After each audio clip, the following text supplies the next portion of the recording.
What's up, everyone? Welcome to today's video. Welcome to the Gamer Dad channel. Thank you very much for tuning in. Madison Field Hospital, a level design and mission design perspective from Tom Clancy's The Division 1. If you haven't seen the first video, Madison Field Hospital is one of those missions that pretty much sets the pace for what it is you're going to be dealing with in the Division. There's been a huge medical emergency in the world, and bandits have basically kind of taken over everything.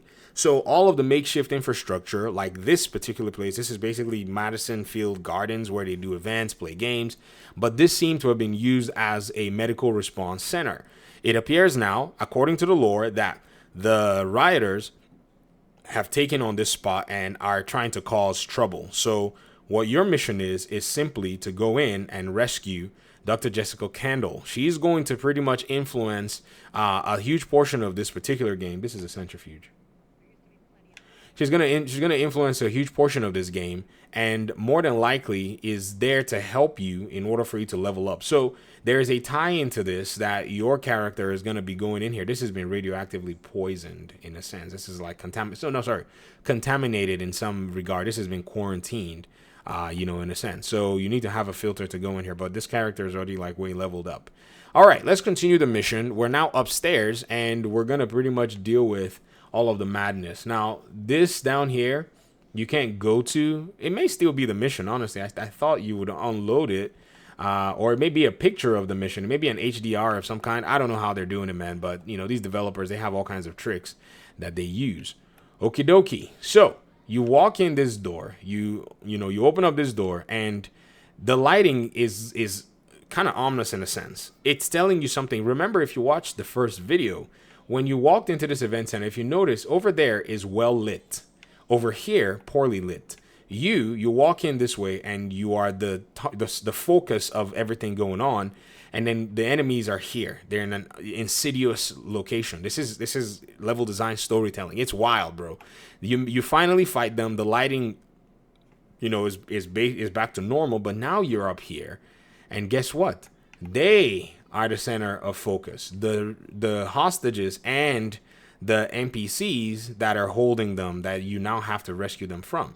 The game is basically telling you as the mission is going in subtle ways.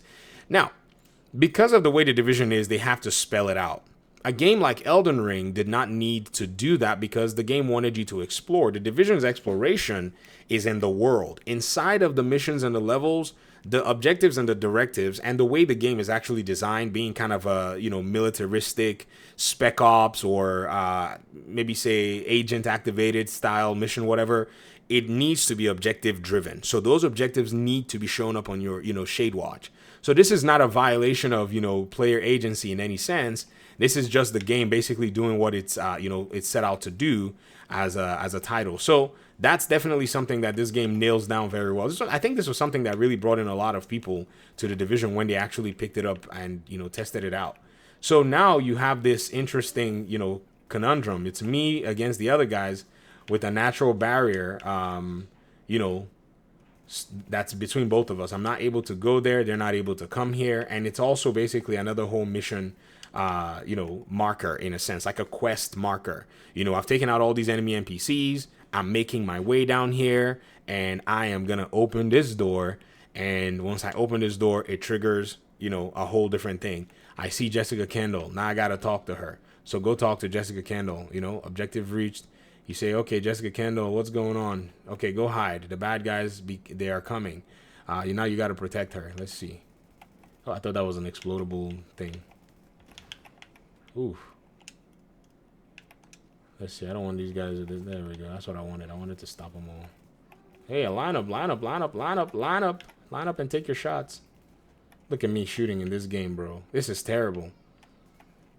We're going to evaluate the food court props, man. We're gonna rate them. I'm gonna shoot you and then. All right, let's go. All right, we're done. Food court props out the wazoo. They even let you enter this kitchen, and I like this because this now says, well, the whole medical emergency thing never really made its way up here. We didn't go ahead and start cooking. Ooh, whoa, a 7 burner, 2 7 burners. Oh. I like cooking, so I need me one of those. Those are expensive, but you know, maybe one day, if you guys watch enough of these videos, I'll probably be able to afford one of those. Anyways, you know, your next mission marker is up. All these enemy NPCs, they pretty much, you know, are now set up. You know, they've now they're making their way somewhere. I have no idea where they're going. I think Fei Lao said something. Now I got to secure the roof or something like that, right? So that the chopper can come. So secure the roof. We need to, you know, carry out this rescue operation. Basically, we need to go get these guys from 10 feet away from the base of operations, right? So you also remember this spot, ladies and gentlemen. This is what we saw in the camera when we in the part 1 of this video. This was one of those areas where, you know, you could run around in circles, but I like how the game basically kind of directs you in a sense, because this is very, you know, mission oriented driven. I guess they could have allowed for you to kind of learn yourself and memorize, you know, exactly where you need to be going, but not really necessary in this context, if I may argue. But again, there's reward for exploring and veering off the path. This is something as well that, you know, the developers are doing to encourage you to get off the beating path and kind of look around. The Division is very, very good at, you know, putting things in crevices or hiding things in, quote, plain sight. So we're going to make our way up to the roof, which is the final encounter where you're going to go ahead and take out some enemy NPCs. You're going to have bosses. You know, it's actually pretty cool, man. The way they layered this mission, they took this one building and, you know, they get you a good, I don't know, 6-7 minutes, depending on how strong your team is, or your gear is, or how your play style is. And they pretty much bring you here. So this baddie here, let me put 10 rounds in him. There he is. He's bleeding now. Nope. Ooh, he still got that thing off though. Okay, let me put another 10 rounds in this guy. Man, this is so cool. They all just ran in a straight line. Thank you, guys. Make me look like I know how to shoot in this game. All right, let's put a few rounds on this boss here. Oh, sorry, there's a runner with the baseball bat. You know, you guys are not as scary as the Outcast Kamikaze, bro. Outcast Kamikaze is the scariest thing. The rioters wish they were Outcast Kamikaze. He's gonna die. He's toast. All right. You can't do your wall to wall and reload in this game. You could do it in Division 2. As you're running from cover to cover, you can reload. I think you might be able to do it in Division, but I'm using a controller. I don't know. I can't remember.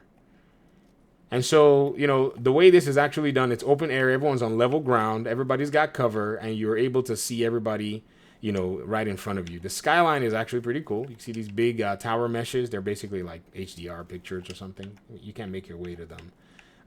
But it's kind of nice. It gives you the feeling of being on a rooftop, you know, because you are on a rooftop. How's it hanging, boy? And then that's it. Madison Field Hospital.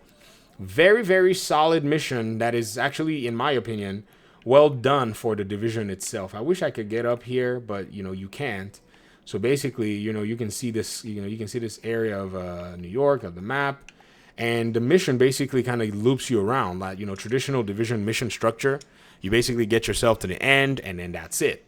So my evaluation of Madison Field Hospital is that it's one of the missions that really does clearly tell the story. It really does let you in on what exactly is going on. If you're paying attention anyways to all of the events that have unfolded. You know, you start out in Brooklyn, everything has gone to tank. And, you know, now you're back here in this area of New York, and what is this? Interact, and open all these elevator doors. And now you're back here, and this is where the mission loops you and brings you back to the beginning where you first started and tells you how to get out of the area.